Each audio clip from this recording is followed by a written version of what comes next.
Towers of Doom, game number 1, map number 1. We are currently in the round of 8 of the 4th Division S qualifier, and we have no Rofl going up against Meme Machine. This could literally be a match out of Division 1.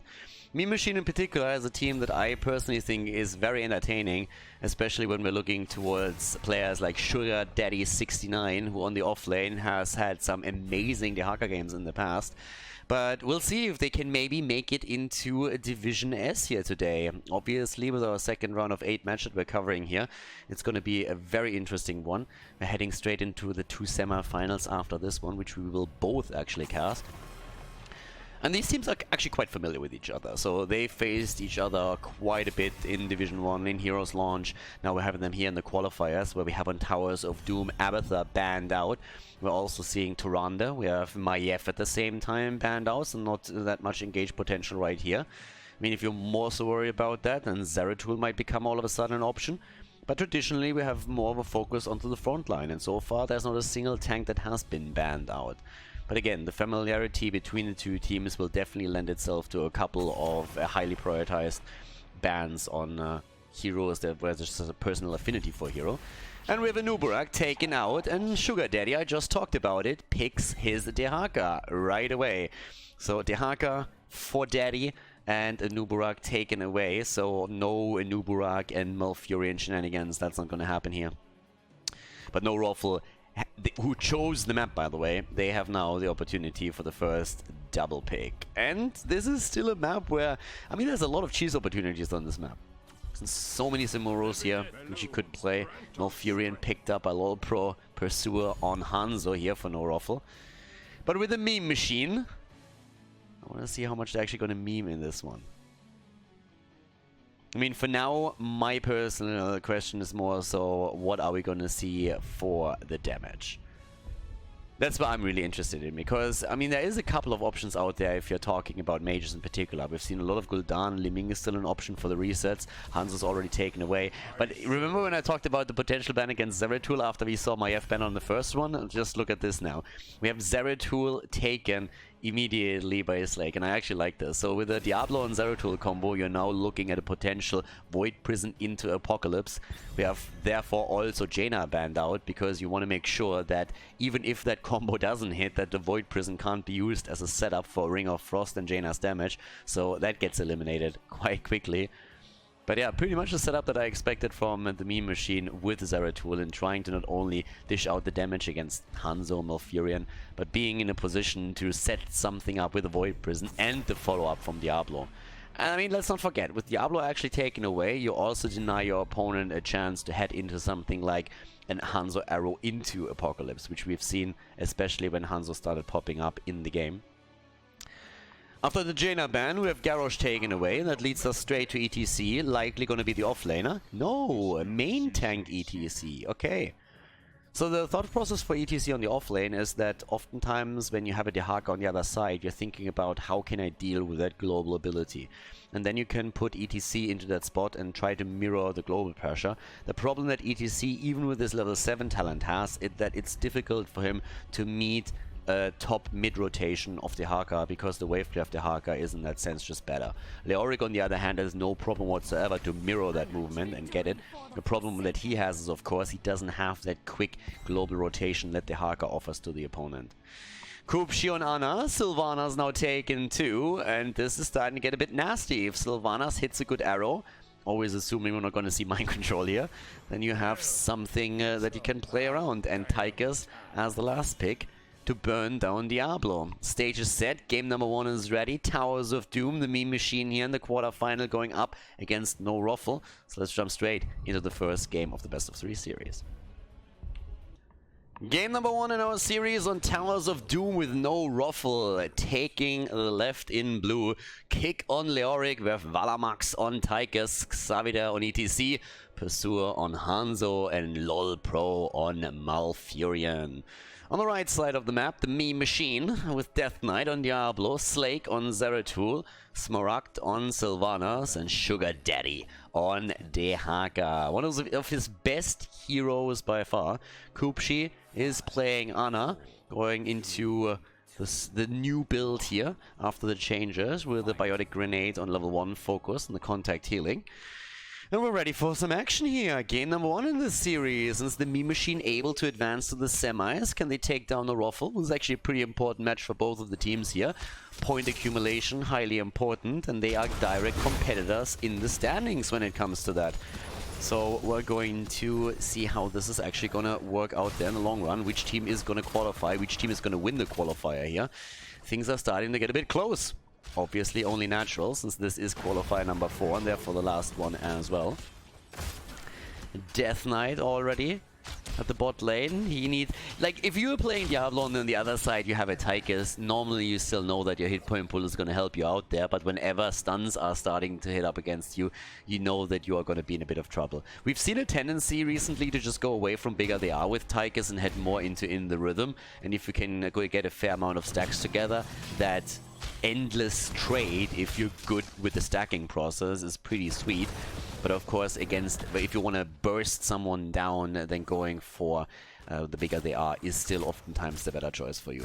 We've been talking a bit about the solo lane here towards the top, and the wave clear on Leoric and Dehaka is so far pretty evenly matched, so the rotation between the mid and the top lane is always an option, and we see Leoric already take advantage of exactly that.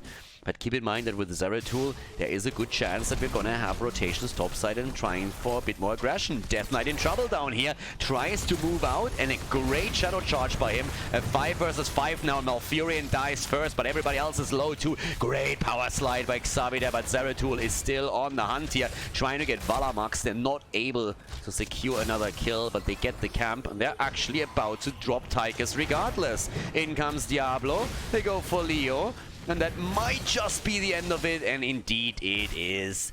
Daddy goes in, gets the kill, and that opens up a 2-0 kill lead for them right now. Down at the bottom of the map, we're still seeing also with the level 4 talent now, Death Knight and Smaran pushing the wave out. They first of all were able to get all of the experience here too, which was highly important. Sylvanas herself, by the way, not going into stacks on level 1, but instead the might of the Banshee Queen here. Might of the Banshee Queen still in straight into the Mercenary Queen here. Which, to be fair, can be pretty strong on this map. Bigger they are has been chosen against Diablo again. Recently we had a tendency to go into in the rhythm a lot more, but in this game it's all about the burst against Diablo still for them. But so far, they lead in kills on the side of the Meme Machine. And of course with the first altar phase now about to start, we're having 3 altars on the map again. And that leads us into the traditional trade at the top. Top right, top left. Trade it out, and everybody else is starting to rotate down to the bottom, where the fight over altar number 3 is already starting to rage on here. And Dehaka is about to burrow in from behind. They're trying to go for it, but here comes the damage against Diablo. The bigger they are being used, but Tychus dies before he can get the kill. And now they're homing straight in on ETC. He's one of the hit point weaker tanks for sure in the game. And Xavi might actually fall. He barely survives, but Malfurion is not so lucky. He's down. And that is now kill number 3 and number 4 confirmed by the Meme Machine. And they are channeling the 3rd altar. It's a fantastic start for the Meme Machine into the series. And there's no doubt about that. You get 2 out of the 3 altars. You already have pretty much a half-level lead over your opponent. It's nothing where you are starting to snowball the game yet, but it's definitely a big confident boost when you are in a situation like this. So they are now in a spot where they can start to be a bit more aggressive. They have the level 7 talent, so they're going to try and attempt to see if they can maybe force a fight around it. Maybe invade the opponent's mercenary camp, that would be one move. But they're trying to make the play for Hanzo instead, and Hanzo already eats a ton of damage here. Malfurion with the attempt to put the roots under the ground to at least save that. Didn't quite work out for him. But with level 7 now also soon gonna drop into the hands of Rofl. They are likely going to try and secure their own camps for themselves here. The experience lead will eventually head into level 10. Allow for the earlier one, and then it's just a question if the lead is big enough to make a play. And actually, talking about making plays, talking about globals, this is exactly the situation that we highlighted during the draft. You have a hero in the form of Leoric that can mirror the wave clear of Dehaka, but the global is an additional asset that the Meme Machine have, and they use it really well. They move Dehaka at the bot lane without losing experience topside. He can rotate up too, and they get the camp. Death Knight, on the other hand, is a bit low here, but still able to move away. Also completing the stacks on the souls. And the Haka is moving in here just in time to catch all of the experience.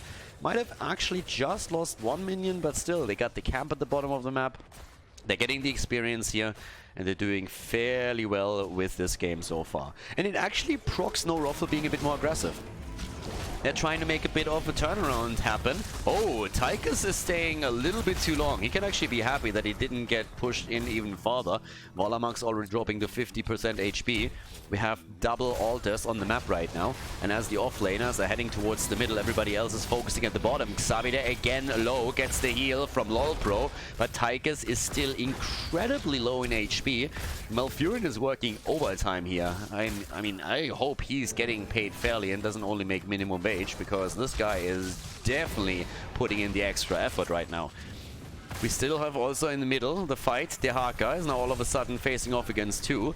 And there's the channel. Leo gets this one through. Is it going to be an even trade? It looks very much like it's going to be. Kupshi actually gets interrupted again, and now we're having no Rofl moving down to the bottom, and the 5 versus 5 is going to start up soon. Dehaka can burrow in from behind again. It's exactly what he's going to do.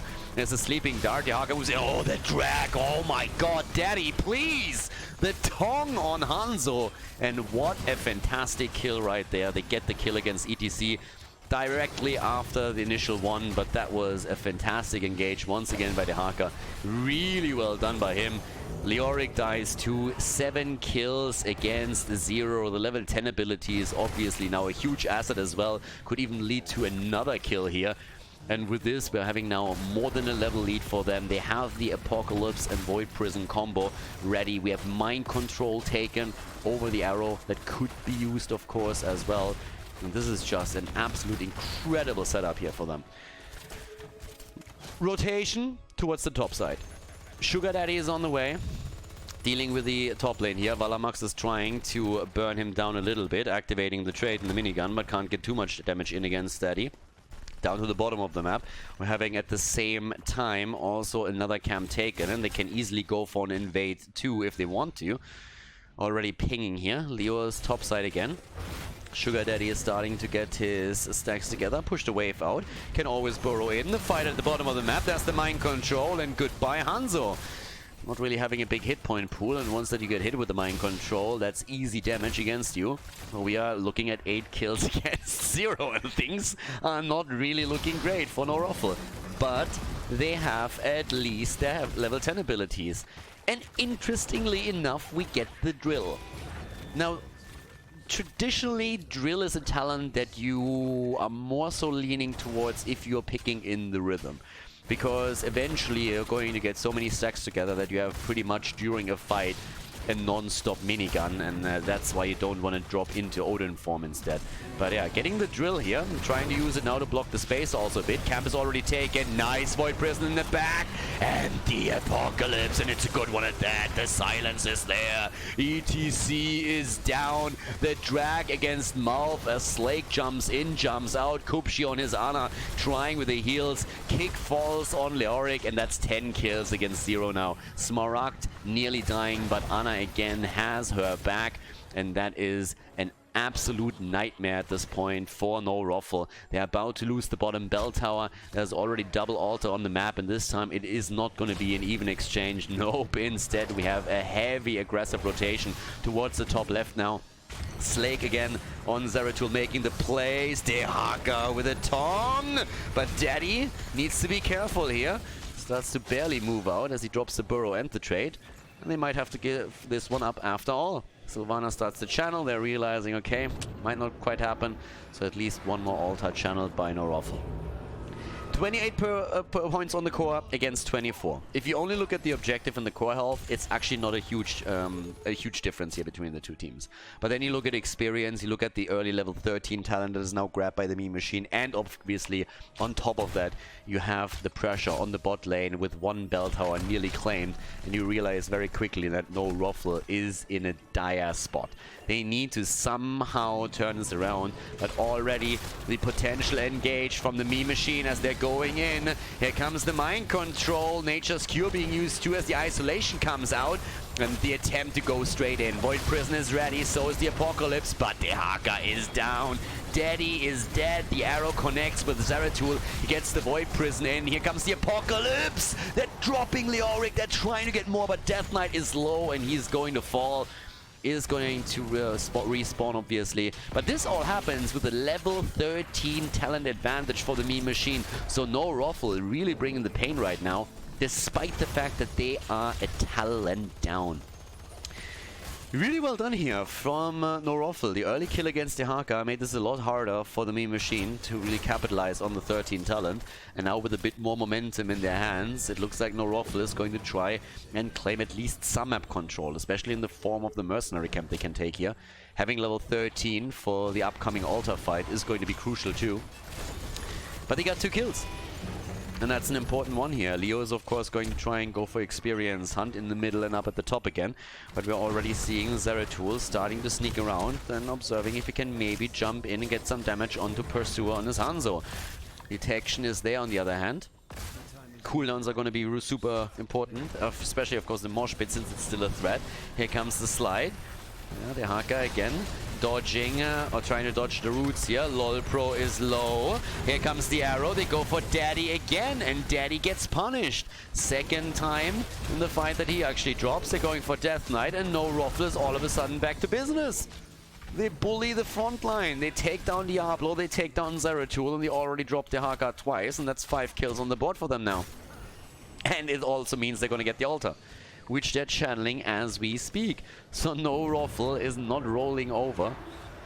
Instead, they are starting to even the playing field here. 24 versus 24 points on the core. And now they're attempting to burn down the bottom altar. They are actually starting to gain a lot of momentum in this game. Pretty sick city, actually. The drill soaks the shots just as the minion wave comes in again. And they're going to get this one. They are taking the lead here. They are actually taking the lead. They got bodied with, what was it, 10 kills against 0 at some point? But now they're having the lead in experience. They have brought the kills back slowly and steadily. They are dead even when it comes to points in the core. And on top of that, they've also claimed the bottom bell tower, which now has to be recaptured by the Mean Machine. Not quite what the Mean Machine expected after that early game, I would say. Here comes the big arrow. Oh, Smaran with a dodge. And Slag as well. Sami there trying to force the fight down here. Is not able to get that. But damn, son. That was a close dodge there from Sylvanas. Murat was nearly hit by Hanzo's arrow. And if that thing connects, Sylvanas is very likely dead. Because ETC was so close, he would have loved to follow that up with an additional stun. Level 16 talents are soon going to be there. But for now, of course, the idea is to burn down the mercenaries before they can drop additional points off the core. And keep in mind, with Hanzo actually committing to the arrow is currently down, so the threat potential for the next 30 seconds is a bit lessened. So the Mean Machine is well aware of that.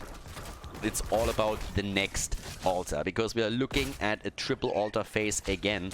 And during that, you would love to drop this the spell tower at the bottom with the 16 talents and then move in, but they're actually starting to focus onto the top side instead of fighting over the bottom. So Dehaka is also waiting for the interrupt against Kick. We're having the channel towards the top right, and the rest of the team is starting to move in too. Daddy misses the tongue this time.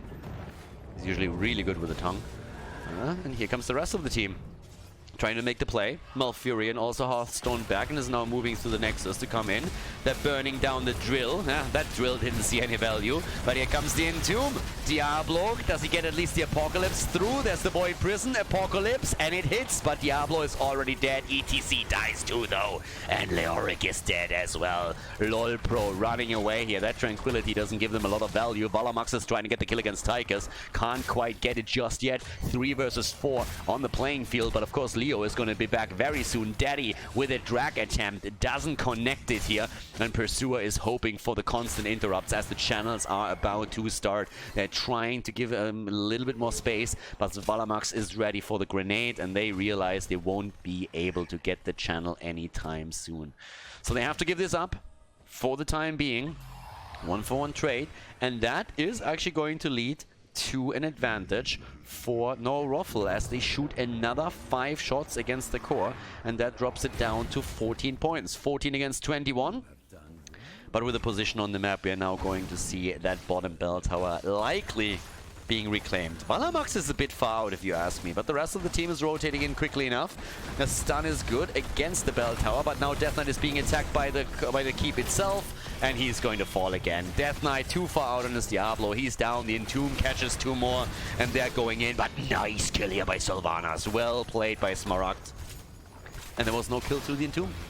They couldn't do anything through the Entomb here. So it's a trade, a 1-for-1 once again. The kill count still heavily in favor of the meme machine, but they're behind in the game. They're behind in points on the core, and they still haven't fought back on that bell tower. Sugar Daddy. Ooh, with a drag, sexy. But again, Nature's Cure is there, and Tigers is saved. But Slag is still poking. Yeah, he's still around here. Smaragd is dodging absolutely everything. I mean, that guy is left, right, center, wherever he has to be. There's a quick slide. There's anything that is trying to lock him down. Sylvanas is having none of it. None whatsoever. Instead, we're seeing now the attempt to go for that bell tower for the 100th times, it feels. Look at Sylvanas' damage, by the way. 69,000 at this point. And not a single death. Not a single death so far on Sylvanas. Ana and Sylv, the 2 heroes that haven't died yet. Finally, the bell tower is being reclaimed.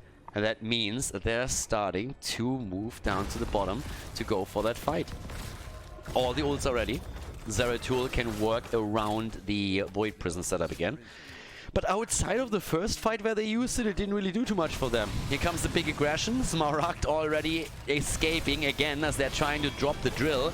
Here comes the APOC. No, it doesn't. The Void Prison was there. The APOC not being used yet. A fight is ready. Sugar Daddy barely gets out. The APOC only zoning and hitting Malthus. Sabit is about to fall. Drops the mosh pit to take down Zeratul, and they get the kill. But ETC and Leoric are both dead as well. And this time Death Knight is still in play. Pursue on his Hanzo falls. So does Malfurion. The meme machine is done with memeing, and they are going in to drop not only 4 heroes, but they focus right away onto the bell tower. They take that too, and now we have level 20 on the board for them as well. They still have 40 seconds, and they are going straight for the camp. They're starting the channel at the bottom through Ana. That's going to relieve the core of No Rofl from 5 additional points, and they can make even a rotation either to the boss or to the middle and try and drop another bell tower here. And they're already starting to rotate topside. This is a moment for them where they can regain all of that momentum that they just lost in the previous fights. And they're actually thinking about trying another kill against Kick and escorting those mercenaries down to get 3 more points off the core, which would actually bring them back into the lead. And Leoric has to let it happen. 3 more shots fired, all connect, and with that we have 13 against 14 points on the core now, and still the lead in kills and experience. And let's not forget about that bell tower here. Oh, Daddy. Uh-oh. Sugar Daddy trying to get away. And, well, thanks to the essence that he dropped, he's actually able to make that escape a reality. If Lolpro would have been there with Malfurion, that's it at Dehaka. Zeratul gets another camp at the bot lane. So that is going to eventually start pushing against the core now, too. Ooh, okay. Admiral Ackbar wants his line back. It's a trap! And they're trying to get the trap against Smaragd. The Void Prison is good. Smaragd survives again. Apocalypse not being used just yet, as Diablo was also caught. But it saves Sylvanas, and that's all that they really wanted here. They go for ETC once more, and ETC is already low. Make that dead. He's down, and so is Leoric. The double kill quickly and deadly as Tigers dies. And with 3 kills against 0, Smaragd moves in once more, tries to get the damage out. 82,000 for him. Hellgate being used. Oh my god, the wall stun. Pursuer thinks he escaped, but not so quick, my friend. There comes Slag, and he says, nope, not today. We hate Hanzo, and he is down now too. Sylvanas with the rotation down to the bottom of the map, trying to get the bell tower. Rest of the team already on the point here for the boss. And guys, this is dropping them down to 1 single point on the core if that all comes through. The channel on Sylvanas, the boss is taken, and that is a ton of shots that comes in here. Actually, yeah, Sylv goes for the channel, okay. For a second I thought they would actually try and wait to grab the mid altar, or bell tower. and end the game right there. But they're not doing that just yet. They're still just saying, okay, we will win this one way or another if we just gain the map control. And this is an easy bell tower. And again, they could have maybe tried to get that bell tower first and then get the channel through. Then the game would already be over. But here comes the last-ditch attempt to turn this game around as Rofl goes in, tries to get the kill. But Diablo shows no mercy, goes in and they take down the healer. Not only Malthus dead, Tychus dies too. ETC is again on the run. Death Knight survives. ETC is not going to make it though. Here comes the Apocalypse and Zeratul just goes in with kill after kill. We expected the Zeratul pick from the meme machine as he wasn't banned out. Even Hanzo at the bottom of the map realizes he won't be able to get away from this one. Eventually he's gonna fall. That's gonna be a staggered death and the rest of the meme machine is already at the top. But that Zeratul pick is definitely doing work. Smaragd on Sylvanas is brutalizing the team, and then on top of that you have a fantastic performance on Zeratul. Death Knight himself had a couple of Monka moments on Diablo at the front line, but he also had a couple of amazing wall stuns and combos against Hanzo and other heroes as well. All of the bell towers are taken, the barrage is starting, one shot is all that's needed, and this is game, ladies and gentlemen, as the meme machine take the lead in the best of 3 series against no Rofl.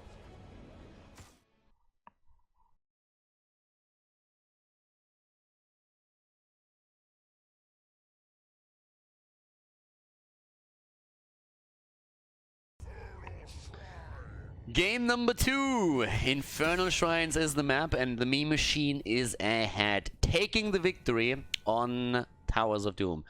Infernal Shrines, the map where no Rofl can try and turn this around. Meme machine pretty convincing towards the early and the late game. The mid game is when they all of a sudden lost a lot of control here. The meme machine with first pick, first ban, which also means that the map choice was made by no Rofl. They gave up first pick, first ban in order to get the map they wanted. Maiev gets banned. I wouldn't be shocked to see Zeratul banned this time too. But then again, you have to remember that there's a lot of tanks that are actually really powerful on this map here in particular, and one of those is Diablo, another one of course again Murat. So that works too. But Tyrande gets banned out first of all, so no just quick burn setups for them.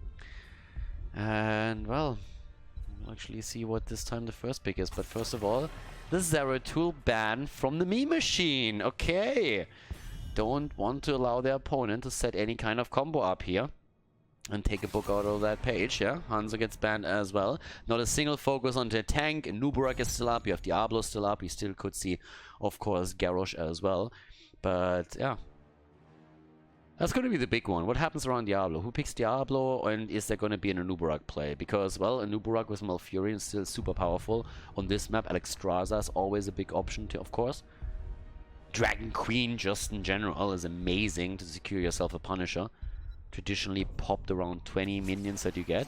But there's our Nubarak, denying that particular playstyle to no Rofl and going into the aggressive plays early on here. The meme machine, he would love to play probably Malfurion with that. And that's my next question. Is no Rofl picking Malfurion for themselves? Are they taking Malfurion away from this? Yes or no? That's pretty much the question that I have, and the answer is nope. They are okay with Diablo and Reyna. Jimmy wants to, of course, proc his level 1, so Leoric and Arthas all of a sudden become very good options for the offlane. Both of them would be great here. But is it going to be the Malfurion pick for the meme machine? Malfurion and Tyrande both work extremely well with the Nubarak. Whenever he engages, you follow that up with an additional stun, and that's pretty much the core principle, and then you need some burst damage behind it as well. And there's the Malfurion and Jaina. What is Jaina good at? It is the burst damage. Exactly.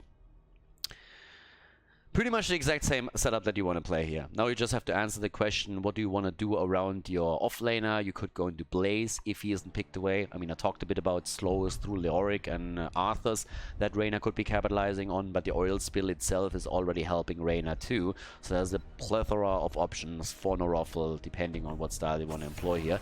But with a Nubarak, you can play that as well. And the Chen ban, some of you might watch this and I was like, what the hell, they are banning Chen? What's going on here? But Sugar Daddy likes to play Chen, and he is actually pretty successful with it. Again, they have their own playstyle, and Daddy he is now so far that Chen gets banned out against him, which I personally think is pretty funny, to be honest. If you make it so that Chen gets banned against you, you're doing something right. Imperius gets banned as the offlaner. Another stun and set up for them. But well, what are the picks? What's the offlane here? We have three options that we talked about. There's a few more, but still, those would help Jimmy the most. And Jimmy needs some help here. Rhaegar. Ooh, okay, Thrall. Again, other offlaners would have been a bit better for the synergy with Reyna, but at least they have Rhaegar. So now a Colossal Totem into Earthgrass Totem is going to help a lot with those slows that you need there. But with Thrall, they have a little bit more power against the offlane there too. So I'm personally really curious how they're going to play this. Right now, I actually like the draft of the meme machine a lot. They could pick Urel, they could pick Blaze, even Ethereal if they wanted to. But they pick Artanis. Sugar Daddy on Artanis. Alright. Daddy swap me, please. That's what we're seeing here. Reyna is already in a spot where he's like, why me? Why is this happening to me? He's not going to be happy about that, especially since it's not only Artanis that he has to be careful of. We have Junkrat. Junkrat with displacement is another big option here. Artanis is the hero that it really didn't see coming. That kind of surprises me. But there's Leo. Okay, added to Thrall, we have Leoric for the additional slows. This makes a little bit more sense. Only Thrall together with Reyna would have been a little bit weird. But a very heavy melee focus here from Rofl as we are heading into game number 2 to find out if Rofl can force game 3 of the meme machine. Takes it to 0. Game number 2, ladies and gentlemen. Rofl on the left side with Lolpro on Rhaegar. Kick on Leoric again. Pursuer on Reyna, we have Xavier on Diablo, and Valamax on Thrall as Rofl enters game number 2, currently down 1 map in the best of 3 series. On the right side, the meme machine with Death Knight on Anubarak, Kupshi on Malfurion, Smaragd on Junkrat, Sugar Daddy 69 on Artanis, and Slag is playing Jaina. And so far, the meme machine has been doing well here, but how far can they go? They're currently a good way to make it into the semi-final. All they need to do is win one of the next 2 potential maps. But then the big question, can they go farther than that? Can they win the tournament? Can they qualify for the Division S? Or maybe even make it through points, depending on the results in all the other games. For the time being, we're going to keep our eyes on Artanis. Well, Kupshi is a little bit low here. He's already running away on his Malfurion. Savida gets swapped in. Daddy with a place and Daddy with a kill assist. Look at that. Down goes Diablo. That's a kill from Junkrat right here. Artanis is the little hero that never could. He always wanted to be a big part of the game, but every single time he got played, he got pretty much wrecked, so never really made it into the meta. And got more so played on the lower leagues, but now at least in this Division S attempt and run, we're having Sugar Daddy trying to do his best to redeem a bit of the reputation of Artanis. And so far, he's doing fairly well with that, allowing his team to get the kill here.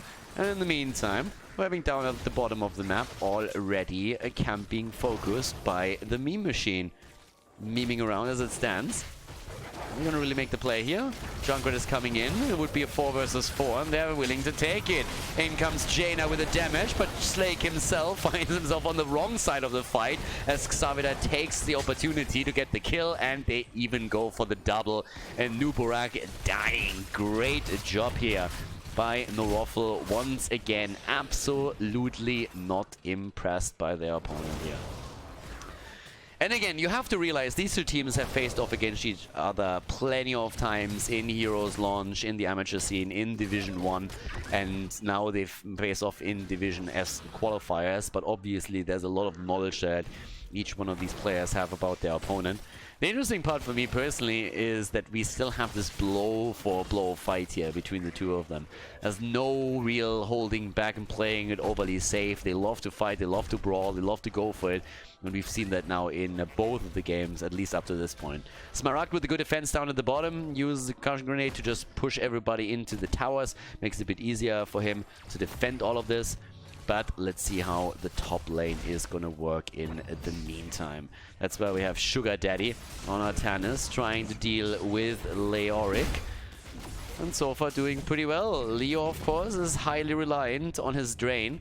That's one of the biggest things with Leo. It's always one of the reasons why traditionally you're trying to get the skeleton swing in first so that you slow your target and have an easier time connecting the drain.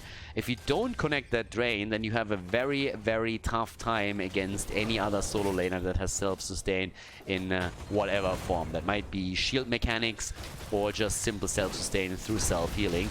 So yeah, the drain momentum is highly important. As it stands though, the first objective is up on the map and we're having both of the teams already starting to move in here.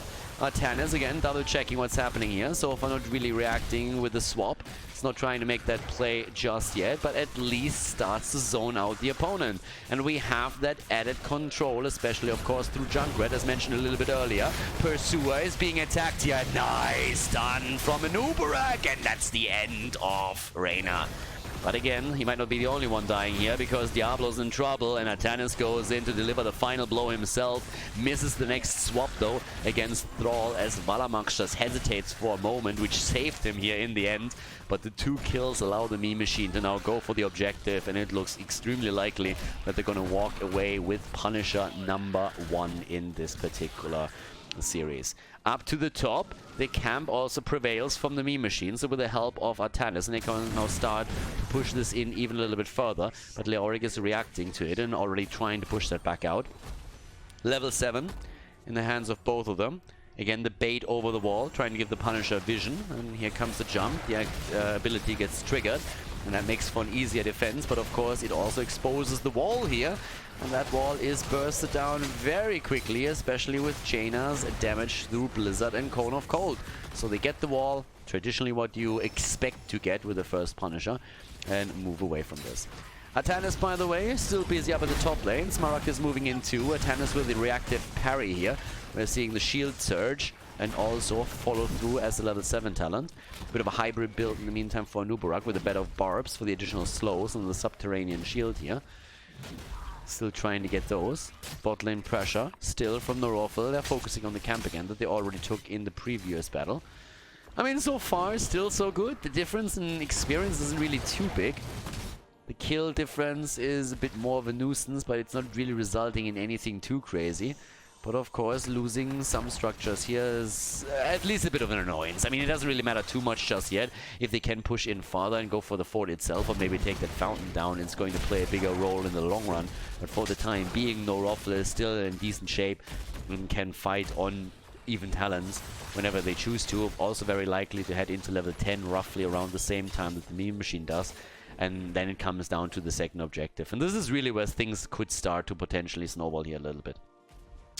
Thrall, by the way, he gets reset on his level 4. He had a couple of stacks together on his first wolf pack, but missed the wolf, and therefore he's currently down to 0 stacks again. The big deal about the level 4 talent is that you want to have the cooldown reduction so that you can play more around your level 16 talent when you're going into Alpha Wolf and trying to burn the tanks down. So you can heavily focus on that. Obviously, on top of that, you have also the Ancestral Wrath as level 4 as level 7 talent choice. Another attempt here to go for Dibbles. Slag gets the slows in, and here comes the Blizzard. Diablo is getting a bit of a beating. Level 10 abilities are quicker. Oh, and they actually get the kill. Nicely done here.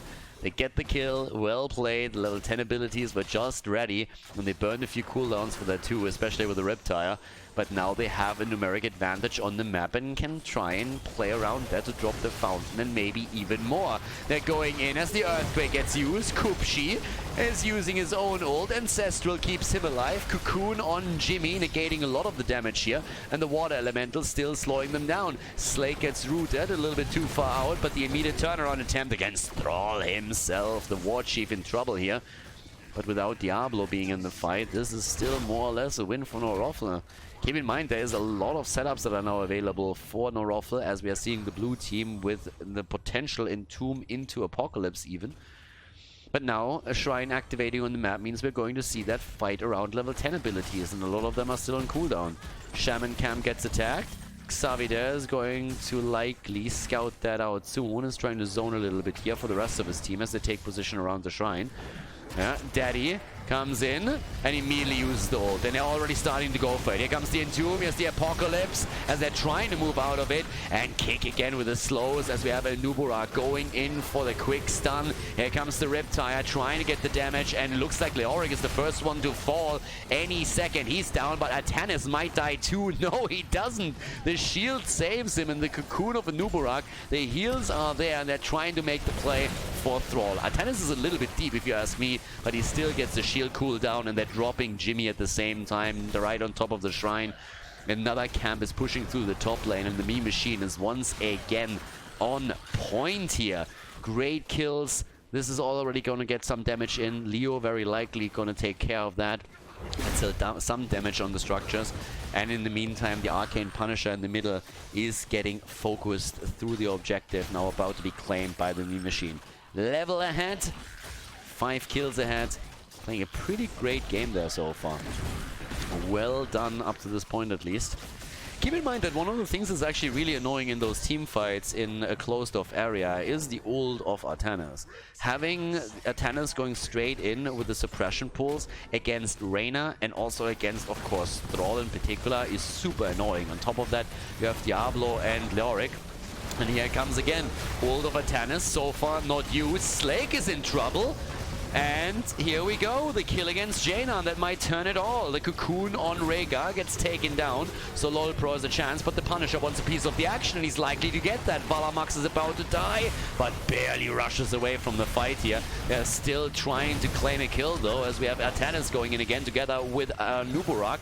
They're going for, well, Jimmy is low, but he's still able to take down Nuburak with the help of Leoric, who finally falls as well. Daddy wants a kill, but he doesn't get it either. Instead, he himself dies, and that turned quickly again against the Meme Machine.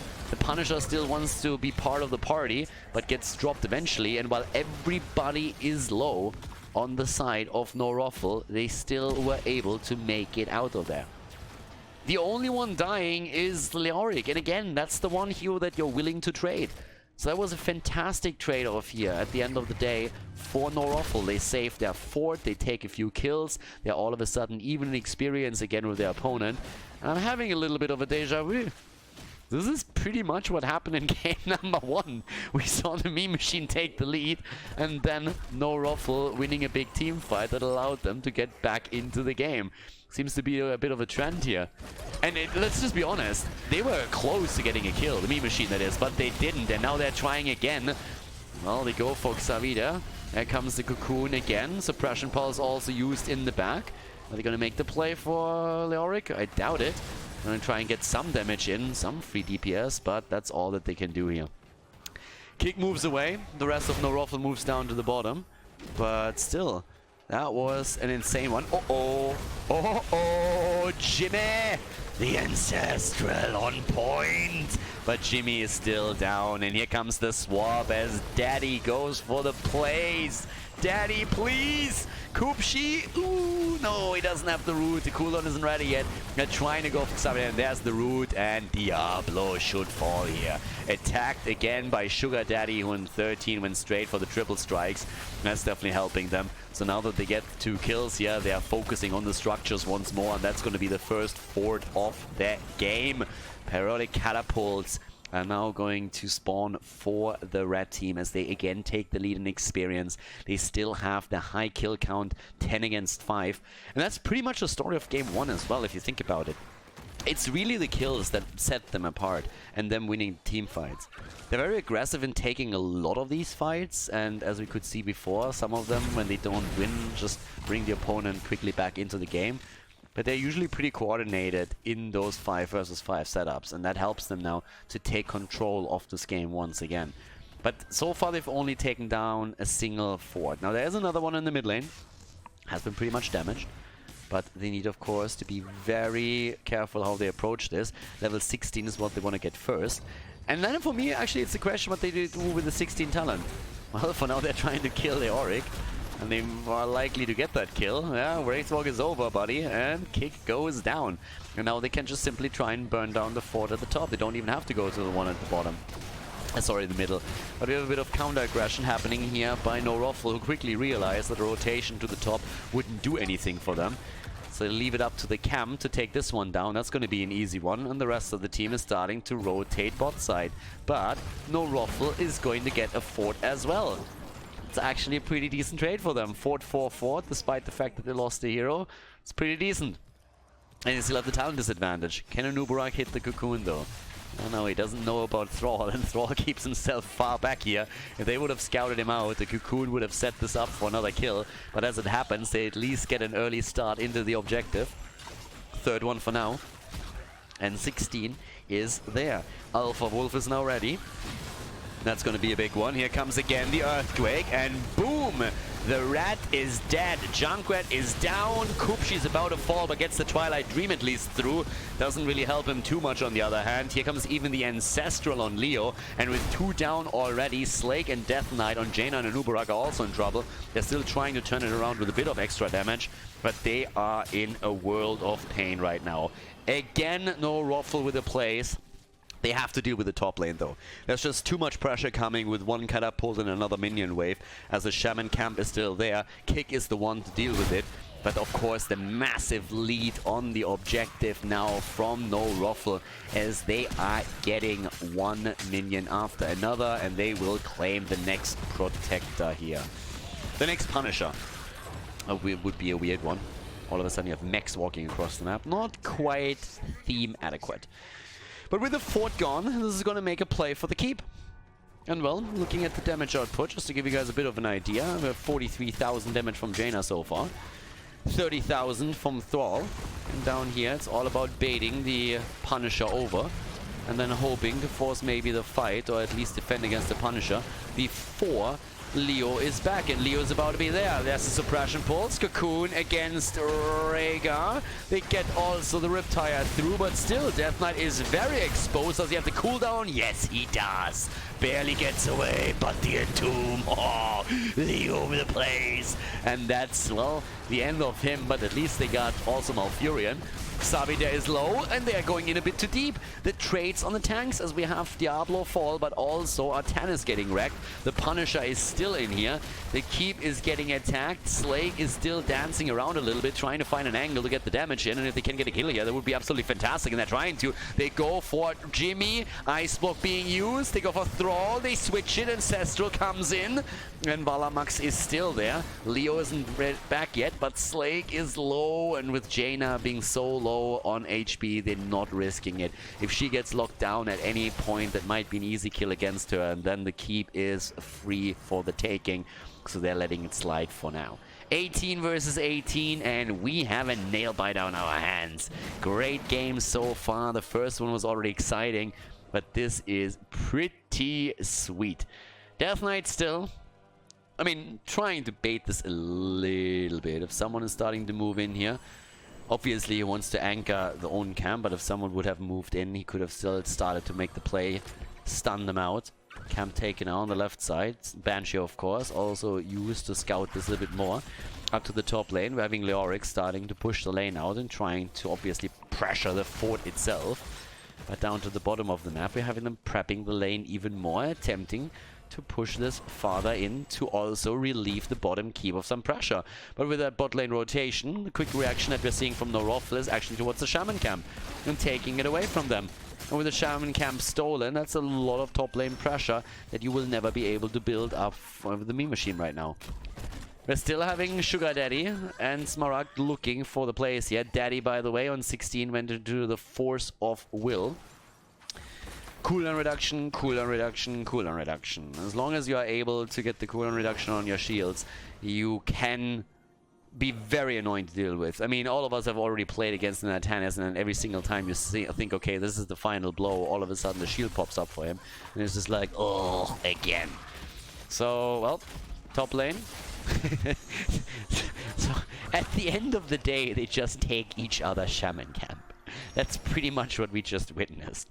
Yes, the top right was stolen, but as an answer, the meme machine went top left and just stole the other one. I was like, yeah, okay, it's fine. It's a play for level 20 talents, and they are a little bit faster for the meme machine. And that means that they can go for a free fort in the middle of the map. So this one is pretty much a no-brainer right now.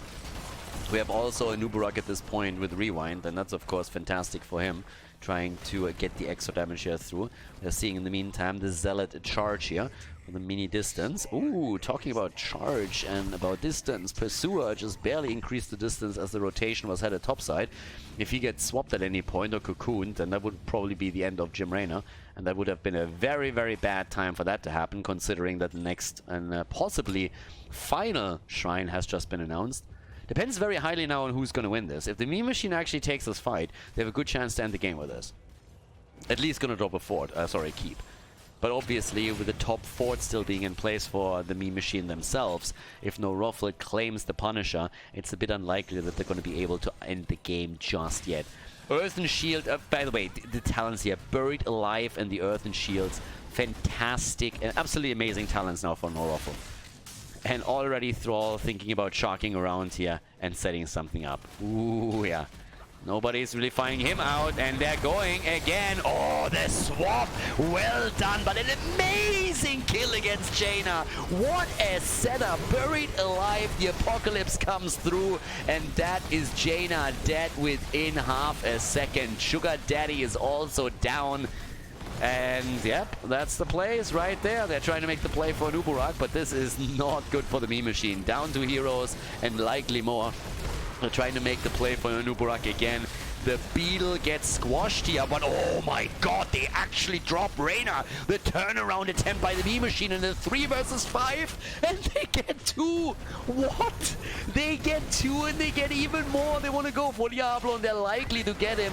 What a setup here by the meme machine. Unbelievable. They're down to heroes and they're just killing everyone. No freaking way. Rega is dead, Diablo is coming back, Valamax is trying to get a counter kill against Smaran. Good luck with that, bro. That's insane. That is actually insane. Thrall barely survives, at least for the time being. They're still hunting him, trying to stagger that death, and they're going to get him eventually, but unbelievable that they turned this around. The chase a little bit too long, and all of a sudden the meme machine realizes they can turn the fight around, and they do it. That was just nuts. They killed everybody. They team wiped them with 3 heroes. Slag is coming back and like, guys, leave me something to kill as well, please. I'm feeling bad here. I'm getting carried. At this point, there's just a massive backpack. Look at the calves of those 3. Smaragd in particular. Damn, that guy can lift. That was actually insane. That was insane. You get 2 kills against your opponent on one of the most important punishers, and then all of a sudden they turn around and kill you in a 3 versus 5. That was nuts. That was absolutely nuts. Well, and now we have the push through the top lane, and yep, this is starting to look grim for Rofl. First of all, Thrall is down for another 7 seconds, meaning he will be there for the defense, but no matter what happens here, that keep is pretty much forfeit. I mean, you won't be able to save this one. The question is, are you losing the game here or not? That's the only question. Death Knight getting attacked. He needs to be careful. Earthen Shield's already being used. Buried Alive has been used too. And the kill against the Nubarak. Well done here. Ancestral hitting Diablo as he was in pretty deep. But here comes the attempted kill against Leoric, and they successfully take him down with the help of Junkrat. They're trying to get more, and these grenades are actually starting to get a little bit bananas. I mean, Smaragd is getting so much damage through, and he kills Raynor as well with the Riptire. 96,000 damage already by him. Junkrat is absolutely murdering right now. Smaragd, he put on the big boy pants this morning, and he is showing that as we speak. The core already under attack, a desperate defense that we're seeing here. Here comes the quick attempted kill against Thrall as he goes in again, but it looks like this is going to be game. What a performance by Smaragd and the meme machine as they are winning the series with a 2-0 victory over no Rofl and advance to the semi-final of the qualification tournament.